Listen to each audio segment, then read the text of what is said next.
దావీదు కూడా ఎదురై ఉండాలి ఇట్లాంటి. రాజుగారి కొలువులో మీ అన్నలు సైనికులరా, ఉద్యోగస్తులు. రాజుగారి కొలువులో జాబ్ అంటే అంత గ్రేటా?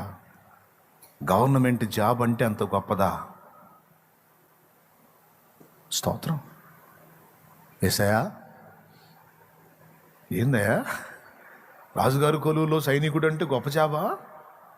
అమ్మో మన్నోళ్ళు.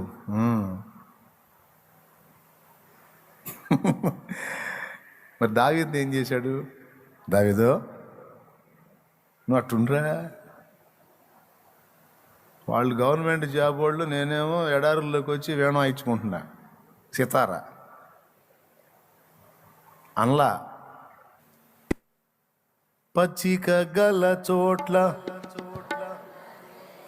తండ్రి గొత్తులు చేసావు, నన్నేమో గొర్రెలు కాసావండి అన్నాడా? కొంతమంది ఏం ఏడిసినా ఏడుతుంటారు. వాళ్ళతో పోల్చుకొని వీళ్ళతో పోల్చుకొని, వాళ్ళకి అంత ఇచ్చావు వీళ్ళకి ఎంత ఇచ్చావు, నాకేంది నన్ను ఎత్తినా అని ఏడుతుంటారు కొంతమంది. పిచ్చి మాలోకాలు వదిలే. ఆయన నీకు ఎప్పుడో ఇచ్చేసాడు అంతే.